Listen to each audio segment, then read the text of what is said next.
When a man saved a she-wolf and her cubs, he never expected what would happen 4 years later. Wolves are apex predators. They are fierce, intelligent, and fast. But even they sometimes need help. This story took place deep in the wilderness of Alaska. One day, a man named John was prospecting for gold in the Kojo Creek on the southeast side of Kuprinov Island, Alaska. As he emerged from the nearby forest, he suddenly stopped in his tracks. About 6 meters away, stuck in a swamp, there was a massive Alaskan timber wolf. The animal was trapped.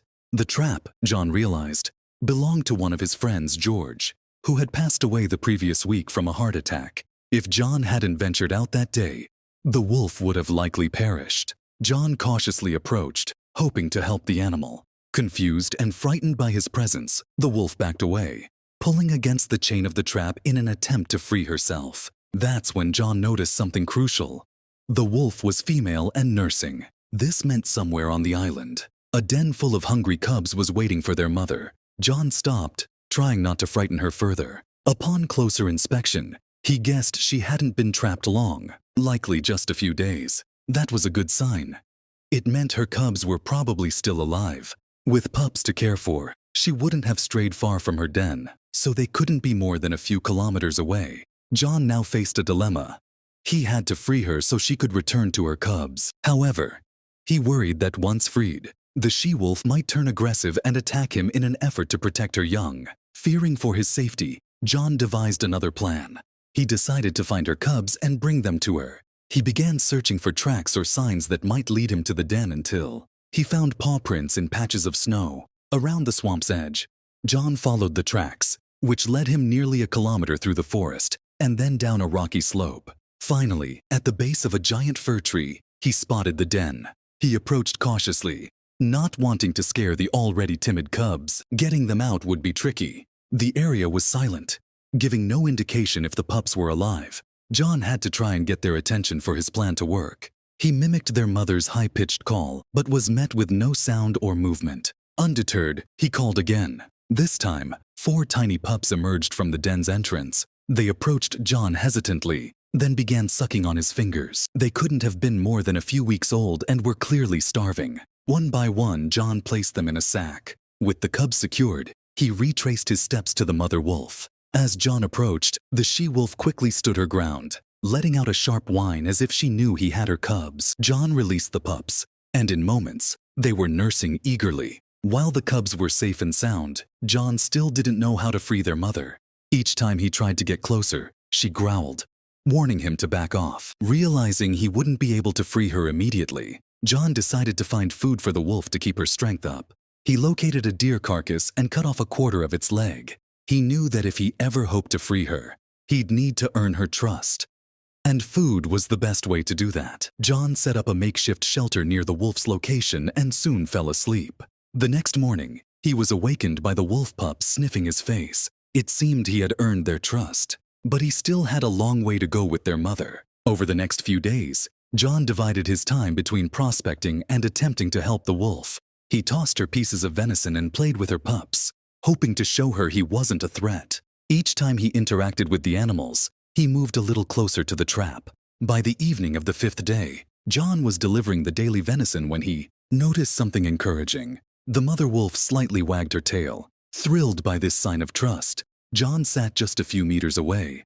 He was close enough that if the wolf had wanted, she could have crushed his arm with a single snap of her jaws. That night, John slept surrounded by the animals. By the next morning, he woke to the sound of the pups nursing.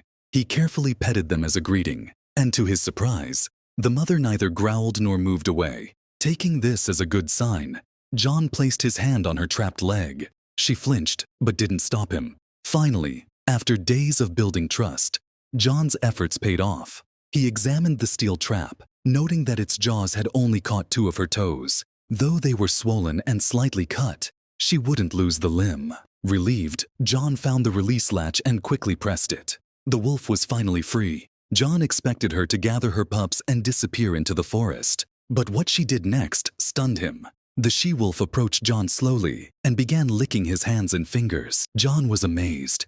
This went against everything he thought he knew about wolves. After a while, the mother wolf gathered her pups and began heading toward the forest. Before disappearing completely, She turned back, almost as if beckoning John to follow. Understanding her intent, John gathered his belongings and trailed behind her. Eventually, they climbed a mountain and arrived at an alpine meadow.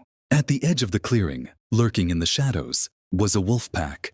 About 9 adults and 4 pups. The mother and her cubs approached the pack, and after a few moments of greeting, the entire family broke into a chorus of howls. John watched from a distance, amazed to witness something so spectacular. As night fell, he set up camp near the pack. By the light of his fire, he could see the wolves moving in and out of the shadows. But he wasn't afraid. He knew they were merely curious about him. At dawn, John knew it was time to leave. As he packed his belongings, the mother wolf observed him the entire time. When he reached the other side of the meadow, he looked back one last time. The she-wolf and her pups were sitting where he had left them, watching him. John waved goodbye, and the wolf let out a mournful howl before turning and descending the mountain. What happened next, John never could have anticipated. 4 years later, after serving in World War II, John returned to Kojo Creek. As he walked through the area, something caught his eye. The rusted trap. He had freed the mother wolf from years ago. Seeing it, John suddenly felt an inexplicable urge to return to the meadow, where he had last seen the wolf family. Following his instincts, he climbed the mountain and, upon arriving, let out a long, low call, something he had done many times before. To his surprise, a howl responded. John called again, and once more, a howl answered. Then, he saw a large, dark shape moving toward him across the meadow. It was a forest wolf, but not just any wolf. It was the one he had saved. The wolf stopped just in front of him, its thick tail wagging slightly. Then, as quickly as it had appeared, it vanished back into the forest. John left the island shortly after and never saw the wolf again. But the memory of her and her cubs stayed with him for the rest of his life. Whether this story is true or not, the magical experience of forming a special bond with another animal is something many of us know thanks to our own pets. And sometimes, those lucky enough may have a once-in-a-lifetime encounter like the one John had with his wolves. If you ever come across a wolf in need, let me know in the comments. Don't forget to like and subscribe for more inspiring videos. See you next time with more incredible stories.